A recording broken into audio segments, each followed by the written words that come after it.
Ever since the first chapter of Boruto, people have been speculating about the flash forward, the context behind it, and where it will take the series. It's been the one thing that we've been looking forward to the most since the Boruto series began. And now, thanks to the new chapter, we're getting quite a bit of new information regarding it. The battle lines are being drawn, and the excuses behind the quarrel between Boruto and Kawaki are coming to light, and it certainly is interesting. Welcome to the Amagi! Before we begin, we publish a new video every day, so be sure to subscribe to our channel and ring the bell to get notified about our latest videos. Also, we just released some brand new merch. If you'd like to show your support for the channel even further while at the same time repping stylish clothing, be sure to check that out as well. The store is linked below. YouTube's been unsubscribing users from channels lately, so if you're a fan of us, please do us a favor and double check to see if you're still subscribed. It only takes a second, and it helps us a ton here at Amagi. And with that out of the way, let's get into the video. Alright, this newest chapter is called Time Drawing Near, and after having read the chapter, it becomes clear what time the manga is talking about. The chapter picks up right where it left off with Kawaki confronting Momoshiki Otsutsuki within Boruto. Kawaki grabs Boruto by his collar and pulls him up out of the chair. Boruto asks what Kawaki is doing, and Kawaki states that he's not talking to Boruto, he's talking to Momoshiki. Boruto says that Momoshiki isn't around right now, but this doesn't stop Kawaki from shaking Boruto, trying to get a response from the Otsutsuki. Sarada and Sumire walk in, asking what's going on. Seeing what Kawaki is doing, Sumire flashes back to the moment when Kawaki asked her if she would condemn him for trying to kill Boruto. Sarada tells Kawaki to chill out because they're in the middle of a mission and don't need any infighting. Kawaki would respond that the Otsutsuki don't care what they're doing.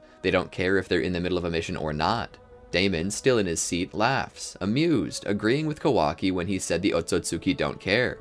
Shikamaru suddenly cuts in on the earpiece and demands that Kawaki let Boruto go. Kawaki tells him that Shikamaru should be quiet and listen to what he has to say. He says that he knows that Momoshiki is up to something and that his gut is telling him that it's true. Immediately, Shikamaru, in the middle of damage control, tries to get a hold of Kawaki's attention by reminding him about what happened last time he manhandled Boruto, asking him if he remembers the look on Naruto's face when he thought his son was dead. He asks Kawaki if he really wants to see that again, asking him to stop and think about what it is he actually needs to do in this moment. Kawaki would suddenly let Boruto go and begin to walk away. Boruto would ask where he's going, and Kawaki would state that he has a minor errand to run. Boruto states that there's no personal business when they're on a mission, but Kawaki ignores him, going through the door and disappearing. Shikamaru would command the sensory unit outside to begin tracking Kawaki, but they state that they can't sense his chakra.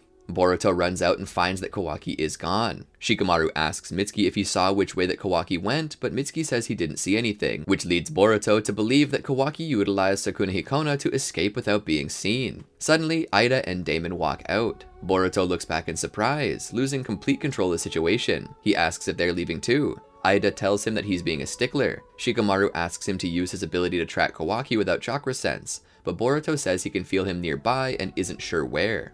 Ida tells Boruto to stop bothering with it, as Kawaki is not a child and can handle himself. She then leaves to go into the city. Boruto tells her she can't do that, but Ida tells him that she doesn't take orders, specifically his orders. Boruto, completely lost in the situation, looks to Shikamaru for orders, with Shikamaru telling him that all he can do is follow the two and let them do pretty much anything they want to. Back at Code's secret base, Bug is drinking himself into a stupor while the claw mark covered Zetsu stand around him, just staring. Mentioning how much they creep him out, he asks Code how many of these things he has, and Code gives a rough estimate of about 1,000. He said he would love to use them to attack Konoha, but he can't because they have Ida there, who is practically omniscient, meaning that they would lose any element of surprise that they would possibly have. And he is right about this. As he speaks, Ida is watching him and relaying this information to Shikamaru, who gasps out of shock. 1,000 monsters split off from the Ten Tails?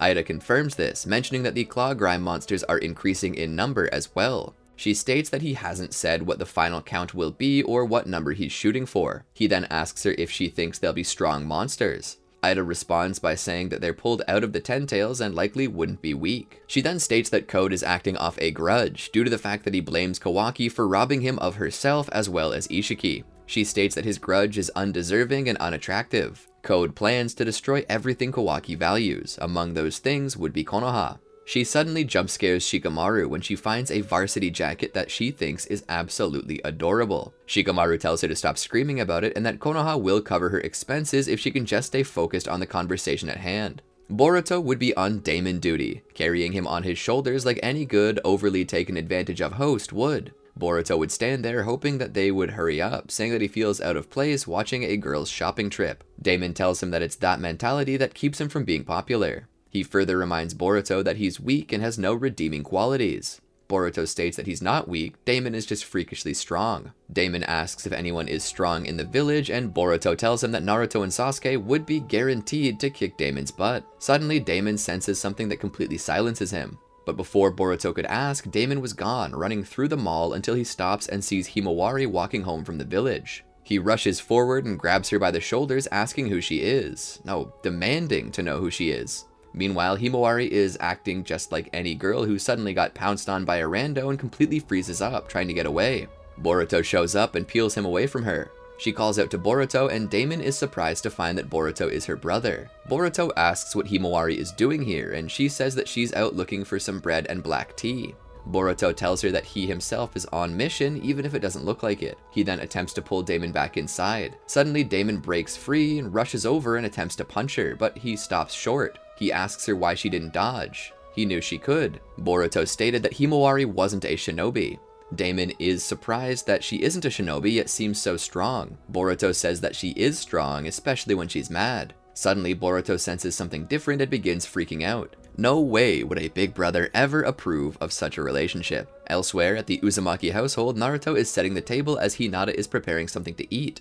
She states that it is nice to be able to share an actual meal with the real Naruto. Naruto seems a little embarrassed that he tended to use shadow clones to eat while he kept working. She states that she wishes that Boruto and Kawaki could be there too. She asks how long they'll be on assignment, and he says that given the nature of the mission, it may be quite a while, especially given that they're all stubborn problem children. Suddenly, Kawaki shows up, asking them to forgive him for the intrusion. Naruto asks why he isn't on the mission, and Kawaki states that he needed to talk to him about something. Naruto states that Himawari would be home soon, and that when she was, they would eat dinner. He asks Kawaki to stay and eat, but the boy basically commands Naruto to sit down for a chat, one that will be quick. Naruto sits down. Kawaki begins to state that he's grateful for everything they've done for him and that he's happy to be a part of his family. Naruto finally says what we've all been thinking, telling him to stop it already as his gushing is starting to become creepy. Kawaki continues. Kawaki states that he was nothing, a lost child and nothing more than a vessel, but Naruto's kindness breathed life into him. Naruto states that he exaggerates as the kindness in his heart is what changed him, but Kawaki states that Naruto awakened a side of himself that he was surprised was even there, a kinder side. Kawaki then says he would do anything for Naruto, including die, which is something he would do without hesitation. He continues by saying that his world revolves around Naruto, which surprises him, but the world is full of crap, and the biggest craps are the Otsutsuki. Kawaki says that Naruto is a kind soul, but those are always the first to die. Naruto says that it is the job of a shinobi to fight and protect people. Kawaki then offers his own view of what a ninja is, and says that a ninja is merely a person who dies sooner. Kawaki tells Naruto that since he has gotten the powers of the Otsutsuki, he has learned a fundamental truth. You don't fight the Otsutsuki. You only have one choice, and that is to die. He says he doesn't want Naruto to die, so he decided to kill all Otsutsuki, every single one of them, using their own powers. This startles both Naruto and Hinata. He says that he merely came here out of procedure to tell them what he was going to do. Hinata questions to what extent he means when he says all Otsutsuki. Kawaki explains to Hinata that the first thought he had had when he heard that Boruto had survived was that he failed to kill him. He says that he even felt guilty about it, not that he hurt Boruto, but because he failed to finish him off. He swore that he wouldn't fail again. Suddenly, Hinata smacks him half the way to Mississippi, causing Naruto to even freak. Hinata says that he's insane and that nobody would want to kill their brother. Kawaki would say that she's not wrong, but since they can't kill him themselves, Kawaki would do it instead, even if they hate him for it. Naruto would then open his eyes and state like a fact that he wouldn't let Kawaki do it. If Kawaki tried, he would make an enemy of Naruto and would have to eventually kill him. He asks if he can do that. Can Kawaki really kill Naruto? Kawaki then says that he isn't asking them to understand and that he would allow them to kill him once he was done. All he had to do was wait. He then used Sukuna Hikona, or whatever you want to call Ishiki's Dojutsu. It seems weird just to call it Ishiki's Dojutsu, so I'm gonna keep calling it Sukuna Hikona. He uses it to teleport them away to a new dimension. Then the chapter ends. This chapter was incredibly interesting, as the natural drama that had formed between Kawaki and Boruto finally reaches a head. We get to learn why Kawaki's been acting strange around him, and that's because he felt shame, but not because he had hurt his friend. He felt bad because he failed to kill him for good. Something else that stood out to me was Damon's reaction towards Himawari. Is it really that Damon has a crush on her? I don't think so. He didn't see her, he sensed something. Something different about her. What is it he sensed, I wonder? He seems to think that she is strong or that she could effortlessly dodge his attacks, but didn't. I can only speculate to what this could mean. Part of me wants to make a link to the Tenseigan. After all, Himawari's aunt, Hanabi, was the only Hyuga during the time of Toneri whose Byakugan could be used to achieve one. That is why Toneri took her eyes for himself instead of one of the dead Hyuga, or Hiyashis. The reason why Hanabi's eyes were the ones used, though, is because, as Toneri described them, they were pure Byakugan. Now, as I thought about this, I actually made a connection that was probably pretty obvious. A lot of people in the Naruto and Boruto fandoms and communities talk about how similar the Jogan and the Tenseigan are. Some people think they might even be the same. Well, I don't know if they're the same thing. However, various things in Naruto and Boruto hint that there is a deep connection between the two dojutsu. Of course, they both appear to be based specifically on the Byakugan, but further beyond that, they both share the same concept. The Tenseigan can, as said earlier, only be used if the Byakugan is pure, and I'm pretty sure is only possible to be unlocked if you have Otsutsuki DNA. Now, as for the Jogan, the name of the dojutsu is actually translated into English as Pure Eye. The Jogan is called the Pure Eye, and the Tenseigan can only be awakened by a pure Byakugan. I just wondered if maybe Boruto's eye may be a variant of the Tenseigan, since it seems possible that he would have had an unawakened pure Byakugan. On top of that, during the filler segments of the Urashiki arc, Urashiki actually traveled to the moon and demanded to know what Toneri did to Boruto. So that is another possible connection. I mean, I know the people who oversee the manga also oversee the anime, but I don't know if the Urashiki arc will be considered canon in the manga. But it just goes to show that even the creators of Boruto are linking both the Tenseigan and the Jogan together. I can't wait to see more about that. Besides this, we know that the time skip is drawing close, as we recognize that Naruto has now been sent away by Kawaki, something that was referenced by Kawaki in Chapter 1's Flash Forward. Actually, this chapter dropped a ton of new information and context for the Flash Forward. If you go back over what was said in the first chapter's opening panels, you'll see what I mean. In Chapter 1, we see Boruto and Kawaki standing on the ruined Hokage rock, specifically on the shattered face of Naruto. Boruto states that he can't believe that Kawaki had gone this far. Kawaki would then state to him, "I'll send you where I sent the Hokage." And now we recognize that he meant he would use Sukuna Hikona to teleport Boruto to wherever Naruto was. This actually was something that I was looking at that made me realize that Kawaki is not threatening to kill Boruto, meaning something fundamentally changed about Boruto's status as Otsutsuki vessel. If Boruto were still Momoshiki's vessel, Kawaki would just kill him. So apparently by this time, Boruto has full control over his body and abilities, meaning Momoshiki is either gone or completely pacified to the point that he isn't even a threat anymore. Either that or he pulled an Ishiki and jumped into another vessel. Continuing the dialogue of the first chapter, Boruto states that he supposed there never was any other way, and Kawaki states that this is correct. He then tells Boruto that the age of shinobi is over.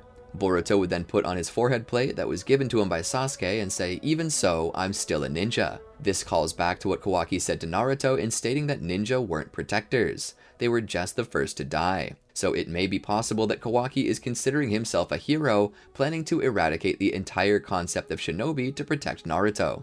What did you think about the chapter though? And how do you think it changes the context of the Flash Forward? Tell us in the comments below. Did you enjoy our video? Well, then be sure to check out these other great videos from the Amagi, and make sure to subscribe and ring the bell to get notified about our latest videos.